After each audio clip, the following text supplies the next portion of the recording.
Thank you, Brian, for the introduction, and thank you all for having me here today. It's really exciting to be here in Ohio and to have the privilege to represent Uber and talk a little bit about our newest endeavor and exciting business strategies with Uber Freight. To quickly introduce myself, as Brian did, I'm the general manager for Uber Freight based out of Chicago and oversee our operations there. And prior to joining this team, I've been with Uber for a while, so it's really interesting to think about the experiences with the rides business and translating some of those best practices to this brand new industry that I'm still learning more every single day. And over the next 30 minutes, I want to talk a little bit about why Uber is getting into this business, the opportunity that we see, as well as how we plan on delivering value back to both carriers and customers within the freight industry. So to many of you, I'm sure Uber needs no introduction. We began operating as a business just shy of 8 years ago and have since facilitated over 5 billion trips in 600 cities globally. And that translates to millions of riders, drivers, trips daily, and our newest business, Uber Eats, which is our food delivery service, has launched in 200 cities across the world in just the last 4 years. So as we know, Uber started as a people transportation technology company. But we soon realized that transportation can extend to many different areas. We initially started as a luxury black car service, and then since brought options across all price points, such as UberX, Uber Pool, many of the products that you all use today. And with our logistics capabilities and scaling network, we started to move into the delivery of small things. Uber Eats today generates billions of dollars in sales, and it's among America's most popular food delivery apps. And now with Freight, Uber is moving into bigger things. And you can start to see how these businesses may overlap and intersect in the future as well when, for example, Uber Eats, some of our largest partners there, like McDonald's, also have massive trucking and logistics operations that may at some point connect with our work on Uber Freight. So when connecting Uber to Uber Eats, the interesting thing is the target demographic was almost the same. You have similar types of consumers who are comfortable in the smartphone era and live largely in urban areas that are supported by ride sharing. But with Freight, we're building a brand new business with a brand new segment, which is truck drivers and large enterprises. So on the ride sharing side, you had riders and drivers, and on the freight side, you have drivers and shippers, like your Walmarts, Pepsis, P&Gs of the world. And 90% of trucking companies are fewer than 10 trucks. So it's an extremely fragmented industry, as many of you know, and that's part of the opportunity that we see in terms of bringing all of that together using the Uber Freight technology. So in summary, Uber Freight's goal is to solve some of the biggest efficiency problems in our economy while also elevating the role of the truck driver and giving them the freedom and respect that's really lagged in the industry all these years. And it's really no small problem either. As you can see, being a truck driver is among the most popular common jobs in the United States. And it's actually the most popular job in 31 out of 50 states, including right here in Ohio. So that's over 3 million trucks in the US alone. And because of this, there's significant opportunity to be thinking driver first as we enter this business, and keeping in mind carrier pain points and lifestyle.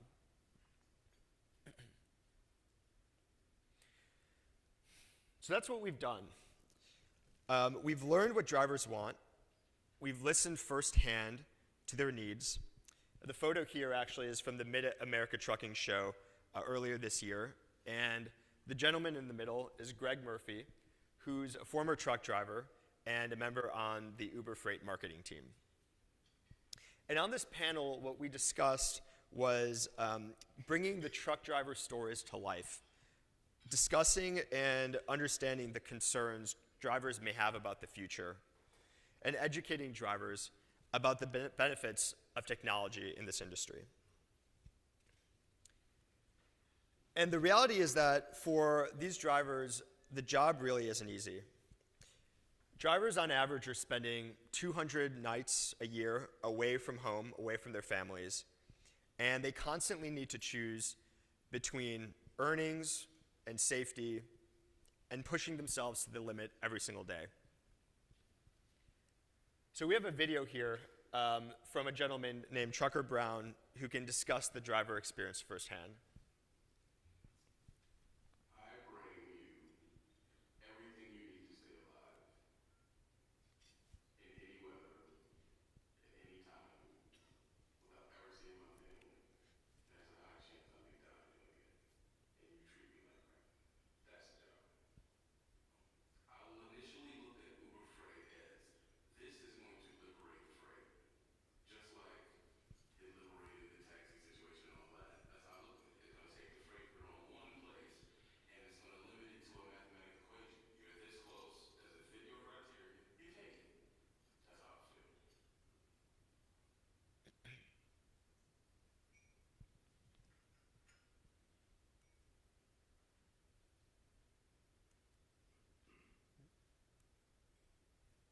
So if we go to the next slide here.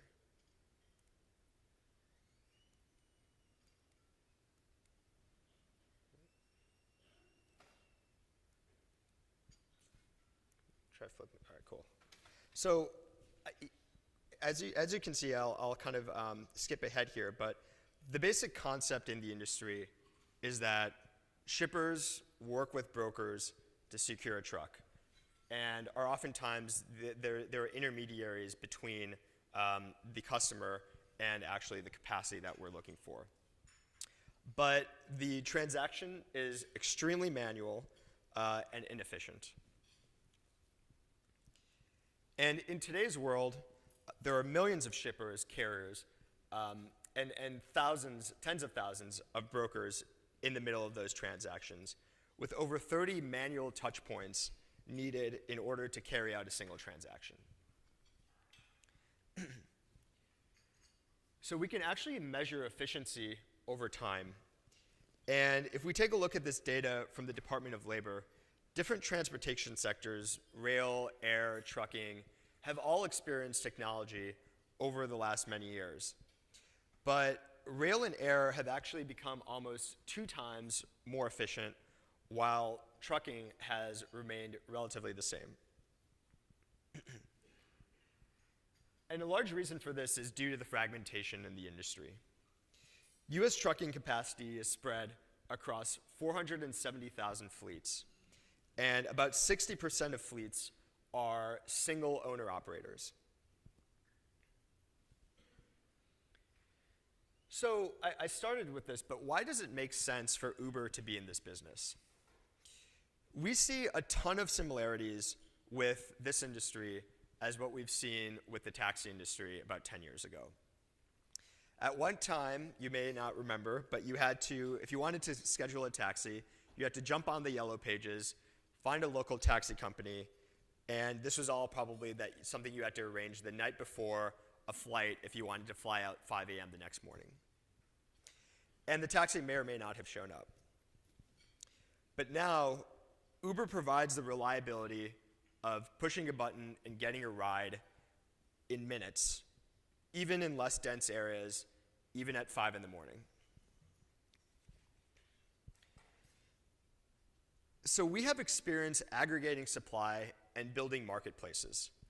And the way today you need several days in order to secure a truck, we expect to establish a fluid marketplace where it may only take a couple hours.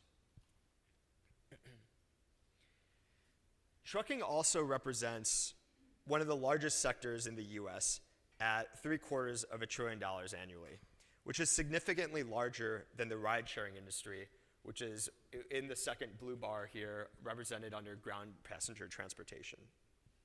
So this is a massive opportunity that really touches every single one of us every day, whether or not we recognize it.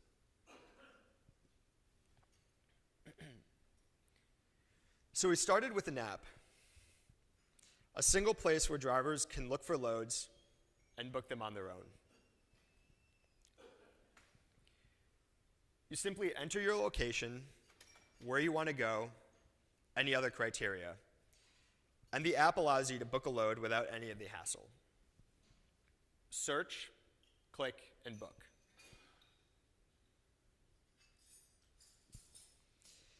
And not too different from a company like Netflix, we've started to work on things like a recommendation engine as well, where we're able to provide load matching and dispatching with really no touches.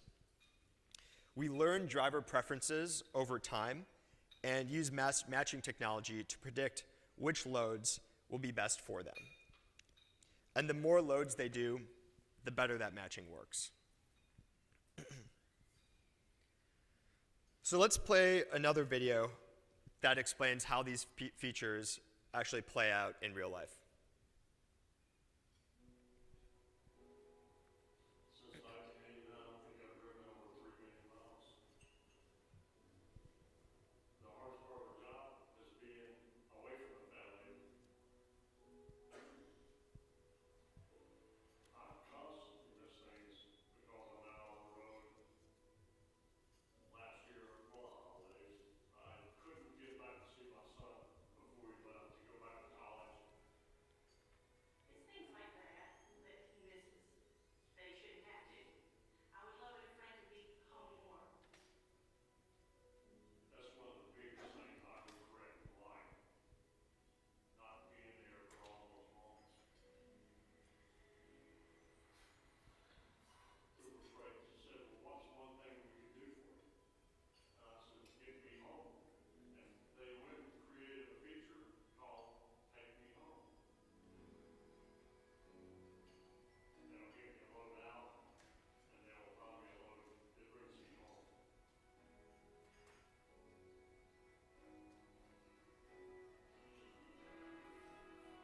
It's all about family. That's the sole reason I do what I do.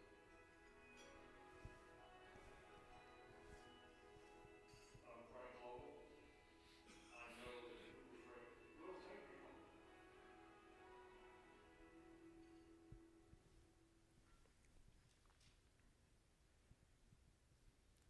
Cool, that video really pulls at the heartstrings. So in addition to a lot of the technology that we've been working on, we've also launched a number of non-tech features for the driver community. And this is through Uber Freight Plus, which is a rewards program that we've launched. Provides discounts on fuel, maintenance, tires, a number of other services, because we've learned that drivers on average spend almost 50% of their total earnings on these needs. So this is something else that's very much top of mind for us, and we want to be at the forefront of as well. So what does success look like with Uber Freight? It really starts with scale. We began operations in just the Texas Triangle about 1.5 years ago. And in the last 18 months, we've expanded to the continental United States.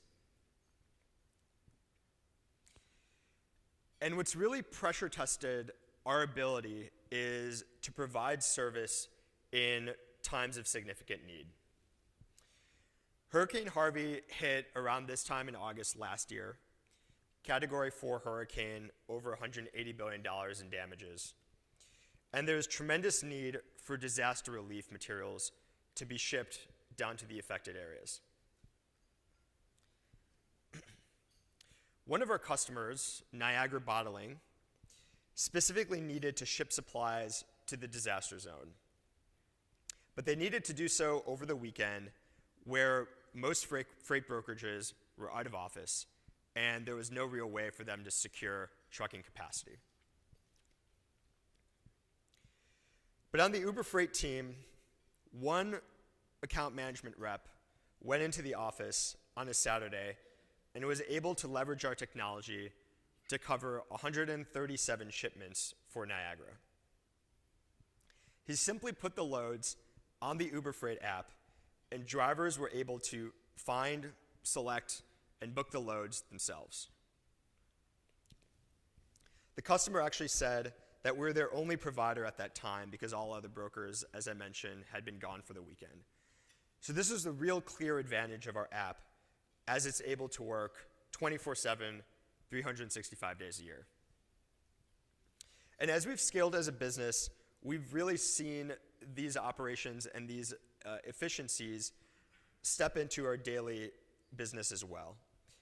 With our automated network, we're able to secure capacity and move loads with minimal lead time.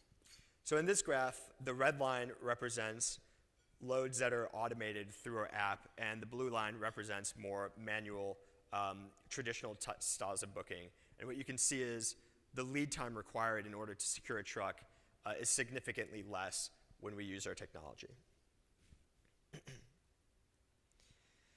So in the end, Uber Freight delivered 5 million water bottles to affected areas that were affected by the tragedy.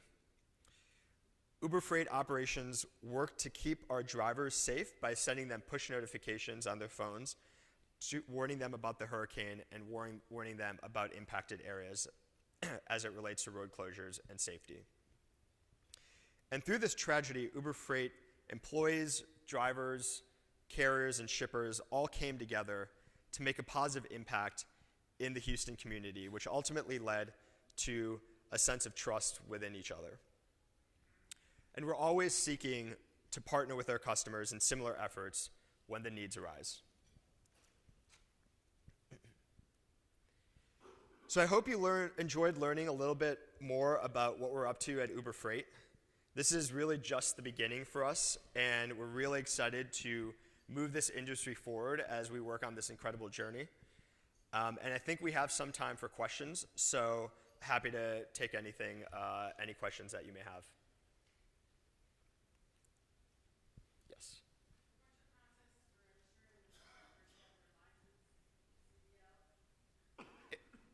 One more time? What's the process for ensuring that all the drivers have their CDL license? Yeah, so the question was, what's the process for onboarding and ensuring that all drivers have their CDL licenses?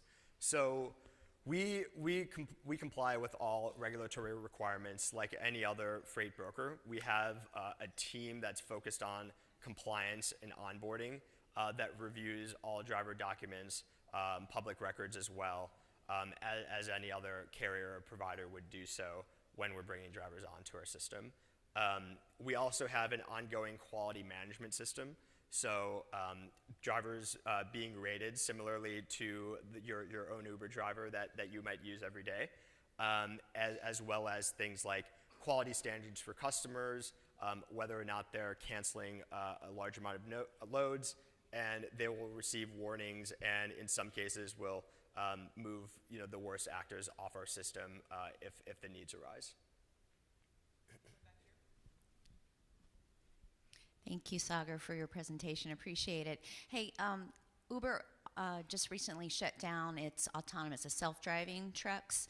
A lot of excitement about that, thinking that that would first happen in the trucking industry. Do you think, is that still under discussion inside the office, so to speak? Do you see that on the horizon in the future to pick it back up? Yeah, no, it's a great question. I certainly self-driving trucking is a very important part of, I think, where this industry heads in the future. As it relates to Uber, we had to make the strategic decision. We had sort of a self-driving trucking team, a self-driving car team, and we made the decision that from a priority standpoint and a resource standpoint, it made most sense to focus on cars and supporting the core ride-sharing business at this time. The other piece is what we're doing here with Uber Freight is not reliant on self-driving trucking. I think at some point down the line, it will make sense for self-driving trucks to plug into this system, particularly as you think about long hauls, things like ELDs impacting the industry. Absolutely. But for right now, it makes a ton of sense just for us to focus on improving the benefits toward the driver, focus on bringing more efficiency in the industry, and there's a lot of opportunity once we kind of figure out self-driving cars, applying a lot of that technology to trucking later down the road. Hi, thanks for your presentation. My name is Tori Collins, and I work with the Department of Transportation. And so I had a question about the hours of service rule. So it seems like the take me home or the come home portion kind of deals with the hours of service. Can you explain that a little bit more? Yeah, definitely. I'd say, so as we think about the loads that we match, ELDs are already being enforced through regulatory officials and being enforced through inspections and so forth for drivers. So the loads that we book are strategically designed so that we're not going to, push something to someone with, an 18-hour transit time or something like that without already baking in times for break and recharging on hours of service. We'll basically strategically choose transit times that make sense based on distance and based on restrictions such as hours of service. So I'd say in the take me home example, if that driver needs to sort of drive cross country to get home, we would basically imply a transit time that allows them to take a break, allows them to recharge on their hours in between that overall haul. Welcome to Cincinnati, the capital of brokerages, transportation brokerages. Listening, what would you say, besides the technology, which is obviously killer from Uber, what differentiates you guys from every other brokerage out there? Yeah, I'd say, even in sort of Uber's DNA, it's always been a technology company, but it's also always been an operations company. It's sort of this company that merges the digital and the physical together.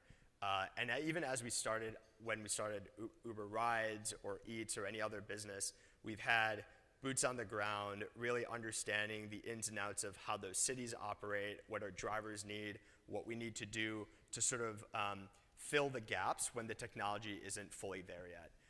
And this is sort of what my team does in Chicago every day. Our tech is in San Francisco, our operations are in Chicago, and we're constantly thinking about what is it our technology is not bringing and how do we sort of bridge that gap, and doing it in a way that I think is sort of building the technology without the technology there yet, so to speak. So I'd say with traditional brokerages, it's typically very transactional, very much about understanding what margin or what commission you can kind of take a cut in the middle of a transaction.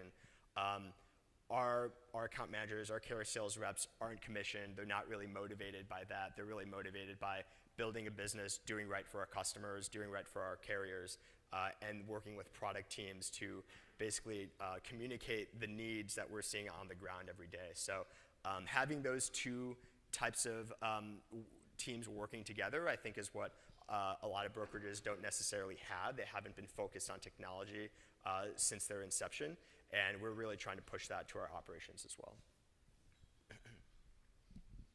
Hi, William Murdoch with the Mid-Ohio Regional Planning Commission. Great presentation, really appreciate you being here. Interested more in terms of workforce development. We talk a lot about the shortage of drivers, and I know for rideshare, you're doing things to recruit drivers and maybe looking at ways to help them buy cars. Is there something analogous here with freight? Yeah, it's a really good question, and certainly don't have all the answers today about the driver shortages and how that plays into the trends of the industry. I do continue to think that self-driving is one piece of the answer, in which if the larger hauls that are typically less attractive to drivers when they want to go home and spend time with their families could potentially play a role in that as well. But a lot of what we're doing today is bringing together the fragmentation of this capacity. And I think with a traditional broker model, you would need, kind of to the number I alluded to before, 570,000 carrier relationships, many of which are single owner operators. And being able to manage a book of business like that becomes increasingly difficult and increasingly overwhelming as a task for a particular sales rep. And with the technology, by sort of pooling all those resources together in one place, you sort of built your own collective fleet, so to speak. So I think as it relates to working with customers, the goal here is to have the largest amount of access to capacity out there. A lot of what we're doing also with technology and things like Uber Freight Plus, we hope to make the job more attractive as well. I think you have a challenge in which a lot of new entrants into the workforce are not choosing trucking necessarily as their job of choice. How can we change that? How can we make it more forward-thinking and reduce a lot of the pain points in the industry that have led to this driver shortage in the first place? And that's a lot of what we're thinking about as well. Thank you. I'm Thea Walsh with the Mid-Ohio Regional Planning Commission, and I was interested in your focus on small business or owner-operators. Are you currently working with larger fleets, and then does it work the same with the larger fleets, and how does it differ? Yeah, it's a great question. We are. I'd say the core focus to date has been owner-operators as well as medium to somewhat large fleets. We're not necessarily working with the largest fleets like the J.B. Hunts or the Swift and Schneiders all that much, because oftentimes those companies have their own brokerage as well, and they work directly with the customer.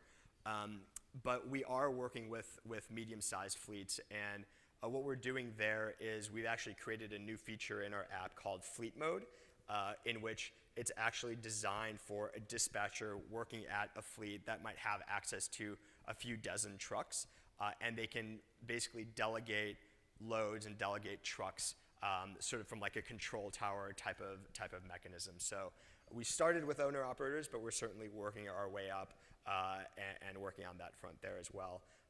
The other thing is we get a lot of inquiries from people saying, hey, I want to work with Uber Freight, I want to drive, but I don't have a truck. And being able to connect those individuals with some of the larger fleets as well is something that we're starting to think about, and I think there's potential win-win opportunity with that. Yes, Sean Jones with Quick Loads Container Delivery Systems. Now that you've set aside your autonomous truck program, I think we can all agree hardware is what really moves freight. Do you have any other hardware-based systems maybe to change logistics or improve logistics? Yeah, not at this time that we're thinking about home-growing any hardware solutions. I'd say we are working on a number of partnerships with existing products out there. So the products particularly that work on tracking software. Tracking is a big piece of the freight world, and customers are typically eager to know where and when their trucks are going to arrive. So we're able to do that as well through some of our GPS technology, but in order to have sort of a 360 view on things like estimated arrival times and delays and so forth, we are thinking about partnering with some of the organizations working on that. I'm Rusty Orban. I'm with CSX Transportation. A lot of communities are starting to levy taxes essentially on some of your ride-sharing efforts. Are you concerned that you're going to see a similar kind of reaction on Uber Freight from local or state governments? Yeah, that's probably something I can't talk about too much. I don't have a ton of visibility into that, the legal components and the tax components of the business.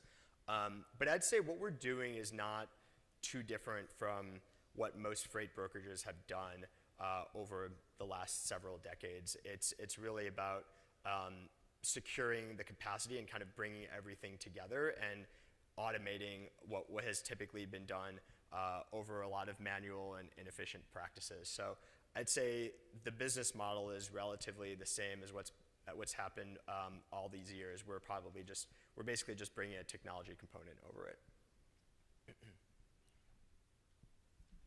Is there a minimum fee for the service, or could this be used for the last mile deliveries? Yeah, that's another great question. Right now, that's not something that we're actively working on, but as I mentioned earlier, I do see there being an intersection, especially when we think about Uber Eats and a lot of the expertise that we have there. If we're able to tap into any of those customers and help work with them early on upstream in their supply chain. That's one opportunity. Thinking about last mile delivery for packages, for example, is something else that we could potentially apply this program to. But right now we're pretty early. We're just starting with pretty traditional dry van, reefer, full truckload freight. But over time, really interested to explore different modalities and different service lines. Well, I have a couple of questions. Sure. I'm sorry, I missed the date. Can you turn this on? Thanks. I missed the date that you said this started in the Texas Triangle. Yeah, it was about 18 months ago. Okay, so are you at liberty to say how you're doing? We are doubling our growth about every quarter. So that's kind of the trajectory we've been on. Really excited. I mean, at this point, we're still relatively small as it relates to the overall Uber business. But I think what's exciting and what we're looking at is, in about 10 years from now, who knows how rideshare growth will be, and I'm expecting that the core rideshare business might be starting to slow down a little bit, and that's why it's really exciting to be with Uber investing in these new business lines to start really ramping up the growth at that point, so that we can continue to push and do innovative things. I'm reminded of an article I read in McKinsey report a couple months ago, and they're talking about speakers. And they said, when you have a really great speaker, if they get 5 questions. I think we've had 12. There you go. So thank you so Appreciate much it. Thanks for today. having me. What a great presentation. Thank you. Thank you.